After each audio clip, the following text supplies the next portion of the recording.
Vítajte. Posledný krát v tomto školskom roku sme si pre vás pripravili zaujímavé informácie. Príjemné sledovanie.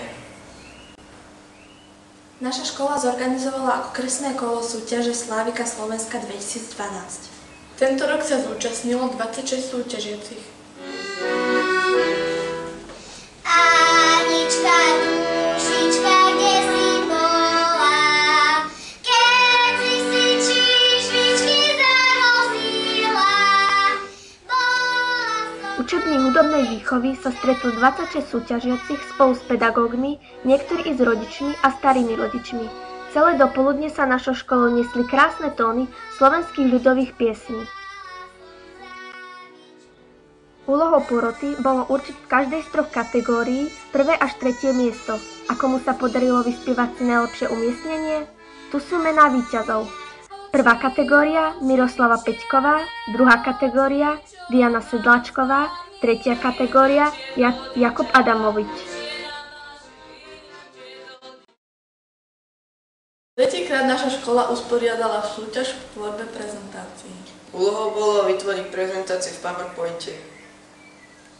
Cieľom tejto súťaže nie je to len to, aby ste ukázali, aké máte počítačové a technické zručnosti, ale aj ako obsahovo zvládnete.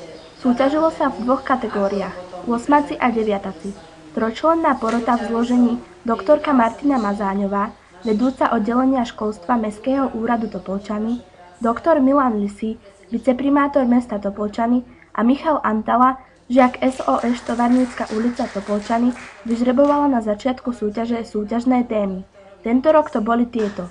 Prvá kategória Prežijú hrady a zámky Slovenska, druhá kategória Keď je víťazstvo na dosah. Súťažiaci mali presne 120 minút na to, aby si pripravili prezentáciu v PowerPointe na danú tému podľa vytýčených kritérií. Po prestávke nasledovala prezentácia vytvorených diel pred porotou a publikom, čo bola podstatná časť hodnotenia každého súťažiaceho. Z našej školy získal Dávid Bujna druhé miesto a Sebastian Jakubík tretie miesto.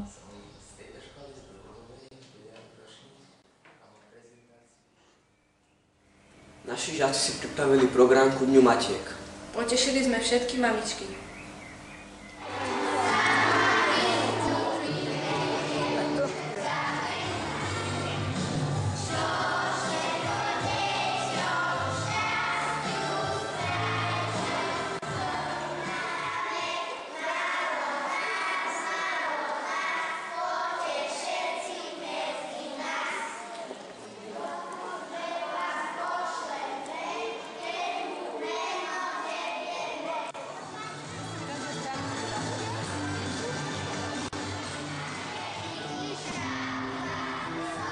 Slávnostný kultúrny program pri príležitosti Dňa matiek predviedli naši žiaci 0. až 6. ročníka vo štvrtok 10. mája 2012 v telocvični školy.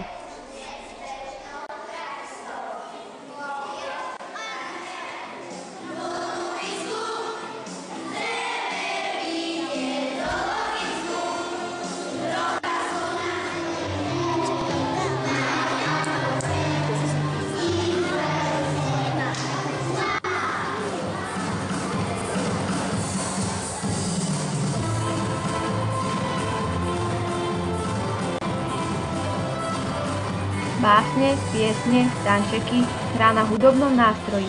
Všetko potešilo mamičky, staré mamy i tety v hľadisku. Aj týmto spôsobom sa dá vyjadriť láska k tým, ktorých máme najradšej. Školský klub detí zorganizoval 29. mája popoludne s rodičmi. Rodičia spolu s deťmi si zasúťažili. Žiaci z našej školy navštívili televíziu Markíza. Naším sprievodcom bol Patrik Herman. Pane Bože, už hneď darčeky, ešte som ani nezačal rozprávať, ešte som si to ani nezaslúžil. To čo je? Ja odpadnem. Pána Fera, to ste kde zobrali toľko fotografií mojich? Pane Bože, hneď na páre, to ukážeme našim kolegom. Aj našej pani generálnej riaditeľke ukážeme. Fíha.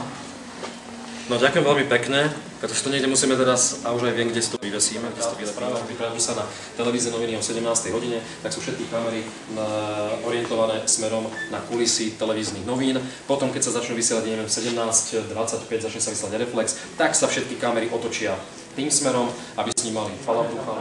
Takže tie kamery dokážu sa samé hýbať. Dokážu ísť dole, hore, vpravo, vľavo, dokážu si priblížiť toho moderátora, dokážu sa od neho vzdialiť. Takže to sú také multifunkčné kamery. Dokážu sa dokonca... Na útorok 29. mája sa už vopred tešili všetci žiaci mediálnej výchovy.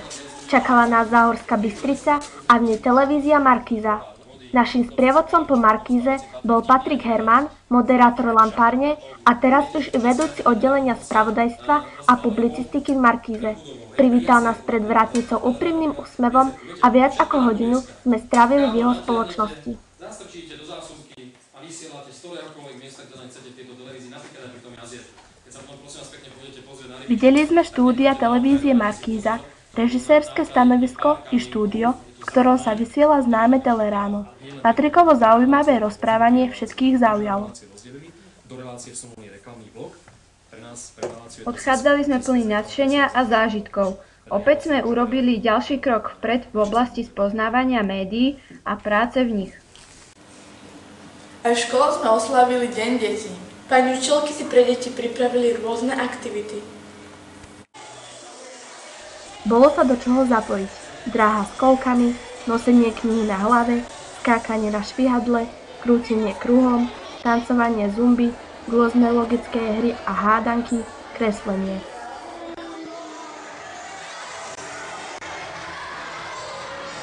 Súčasťou Dňa detí bolo vystúpenie hudobnej skupiny v telocvični. Program bol zameraný na vplyv médií na deti a mladých ľudí.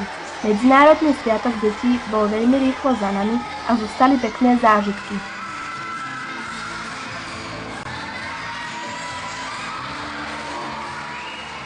Čaute chalani, dievčatá. Zdravíme Topolčany, Gogoľovú. Pekne vítam pani učiteľky na tomto programe.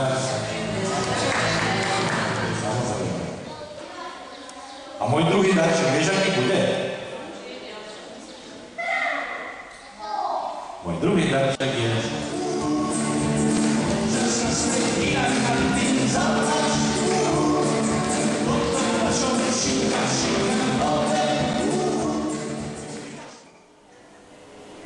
Ďakujeme, že ste nás sledovali celý školský rok. Prajeme vám príjemné prázdniny.